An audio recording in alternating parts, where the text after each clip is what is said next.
TM Neurology Made Easy. This is the 19th episode of Fine Neurophilia Quick Revision series. Let's see the headache part 2 video. Which of the following is not used in the migraine treatment? Neuromodulation. The methods of neuromodulation are non-invasive vagal stimulation, single pulse transcranial magnetic stimulation, and transcranial Doppler is not a method of TCD is not a method of. So this table in Harrison is summarizes everything about the treatment of migraine. So be thorough with this table regarding this. Definitely in the upcoming exams, this will be asked. Even ergotamine is actually a receptor, 5-HT receptor agonist. And that also could come in an MCQ. Which of the following is not a 5-HT receptor agonist? And it may include ergotamine, and you may think that ergotamine is not a 5-HT receptor agonist because its name doesn't match with an iptan along with the other options, maybe naratriptan, rizatriptan, sumatriptan, and some other drug. Dopamine receptor antagonist like metoclopramide, chlorpromazine are given in emergency department as IV drugs when in case of severe headache, that is especially status migrainosus. Single pulse transmagnetic stimulation, the non-invasive vagal stimulation, neuromodulation, all useful in case of migraine. So which one of the following is a 5-HT1F receptor agonist used in migraine? The one which acts only on 5-HT1F that are otherwise called ditans are lasmiditan.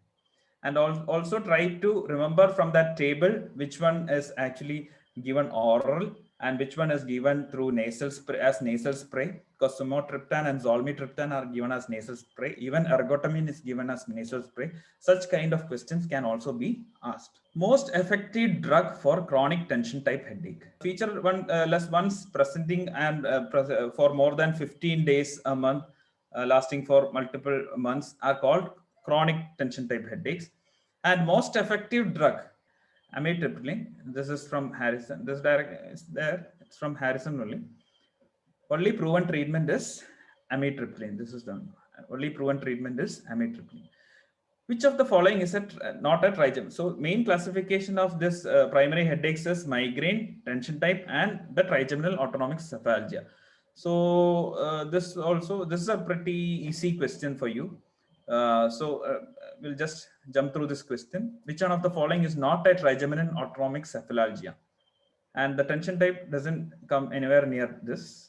There doesn't have any autonomic features. So this is the table from Harrison.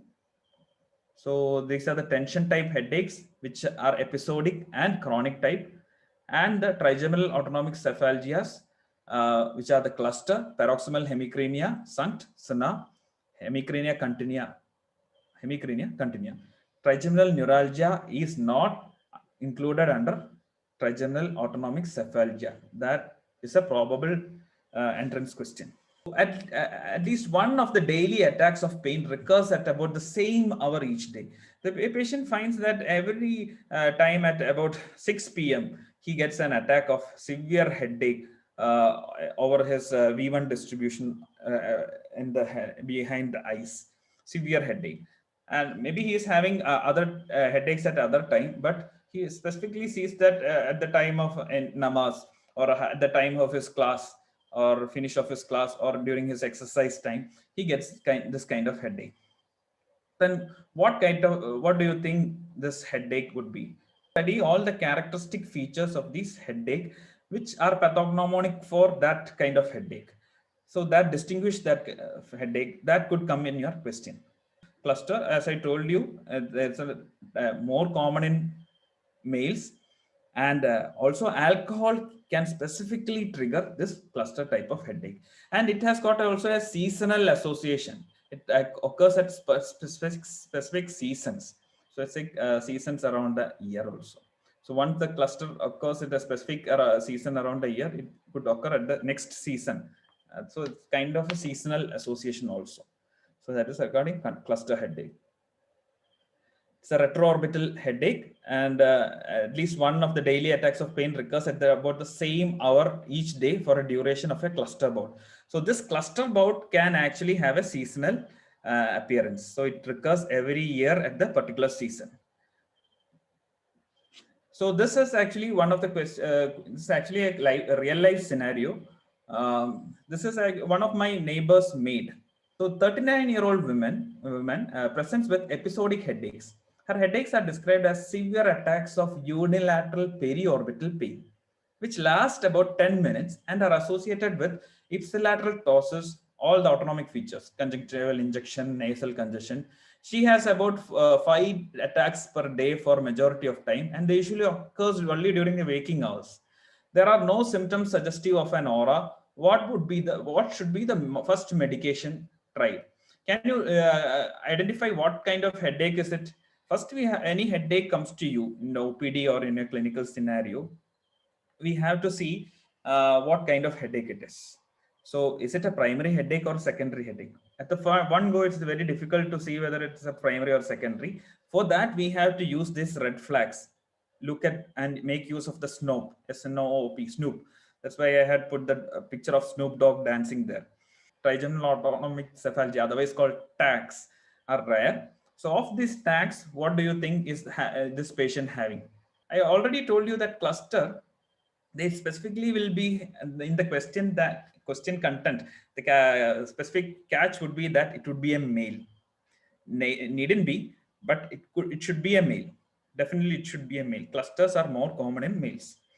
And second thing, in hemicrania continua, it is should be or would be more likely to be a continuous type of headache, not this kind of a partial or intermittently occurring headache. So this is more likely to be a paroxysmal hemicrania, which comes and goes at five per attack, more than 5 per attack, and occurs more than lasting about 10 minutes with autonomic symptoms.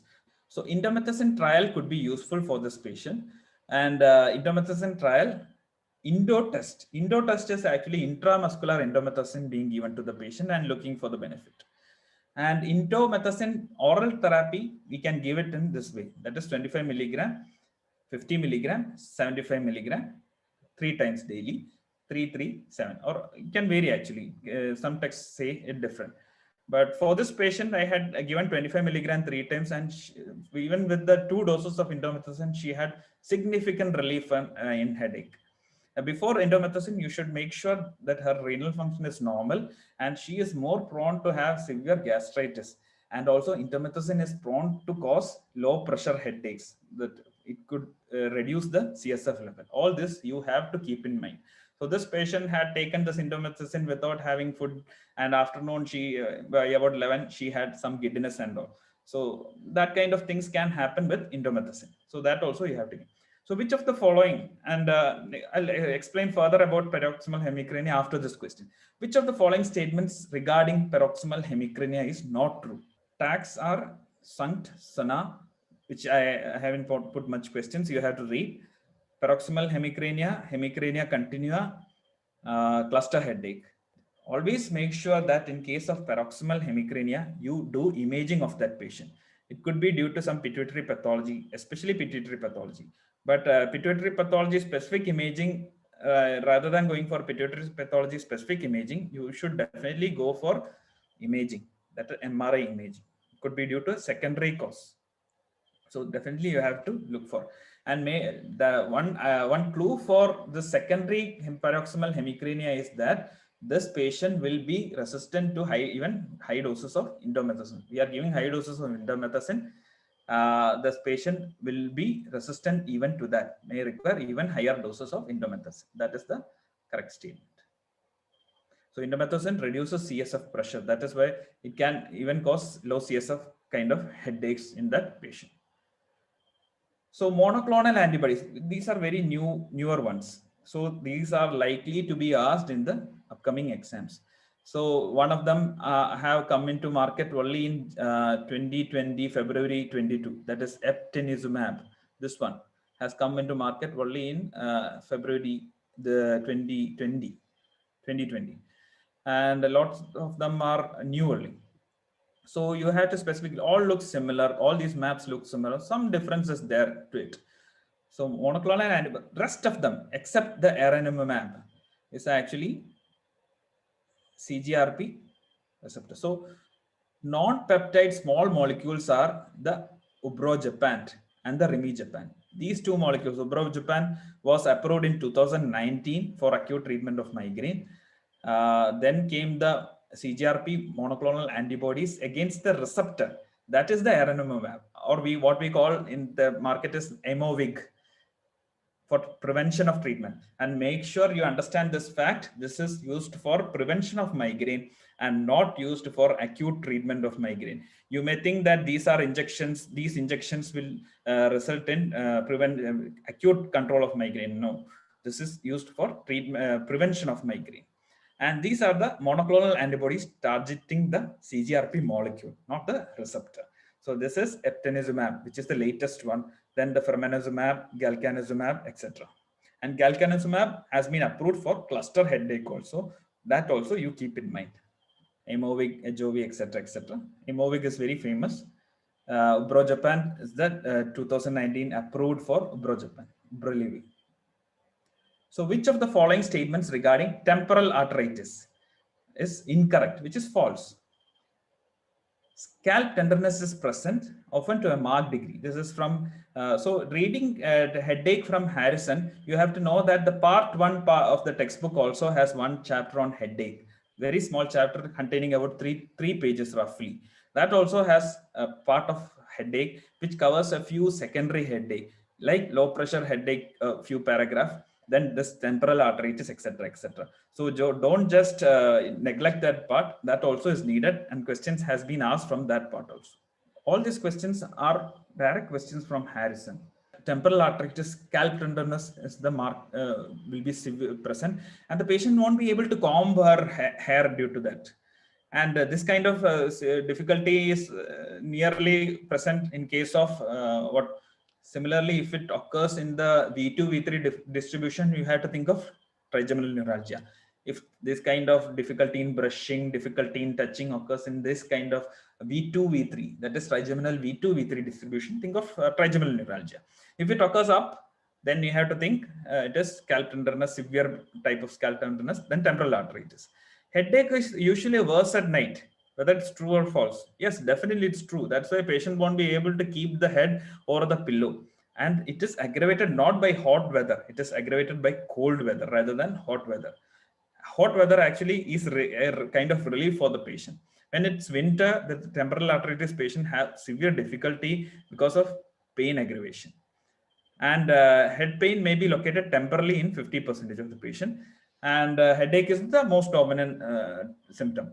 How do you identify? What is the age group? What is the age group do you think the temporal arteritis usually present? So basically, more than 50 years.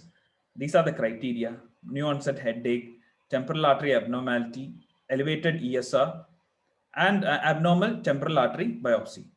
Headache is worst at night and often aggravated by hot weather. Which of the following is a wrong statement regarding subarachnoid hemorrhage? So headache due to these secondary headaches due to vascular pathologies like subarachnoid hemorrhage, RCVS, stroke, cerebral venous sinus thrombosis, pituitary apoplexy, colloid cyst, etc., which has a kind of a thunderclap nature, are the worst kind of headaches. So you may think that thunderclap headache is actually a feature only for SAH. No, thunderclap headache feature may also be present in case of migraine. So that it's not, don't think that patient coming with worst ever headache rising to maximum intensity within 1 minute, definitely you will jump and definitely you have to think of SH and go for a CT. But sometimes, it's taken from Harrison, a word, migraine headaches may have an abrupt onset. And these words are not from Harrison. These are taken from other journals. These are called crash migraines, and they have a kind of a thunderclap nature.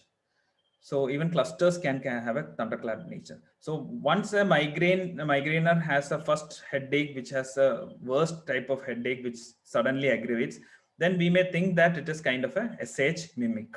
So that is also we have to keep in mind. So this is one of my patients whom I had done the angiogram. If you see carefully, this patient was admitted with headache and severe stage. So this patient is having kind of aneurysms, three aneurysms here. This is not an aneurysm. This is actually a turn of internal carotid artery. This is actually a turn of internal carotid artery. This is the MCA aneurysm. This is the ICA aneurysm. This is the ACA aneurysm. So these kind of aneurysms we see regularly, and we send for clipping. On the other side, this was on the right side. The other side, if you see that there is a rupturing during the aneurysm, during the angiogram. Aneurysm during the angiogram. That is how you see the dye leaking. This is not actually a abnormal venous connection or anything, because in the next slide, the next sequence, you can see that has shrunken. The same next sequence, that was previous was the 18th sequence. This is the 19th sequence. So aneurysm also we have to keep in mind, and also you have to study this rare type of headache treatment. What is the most effective treatment in case of primary cough headache? Whether you will give antitussives as a treatment of cough, whether you will give indomethacin, whether you will give naproxen, or whether you will give verapamil.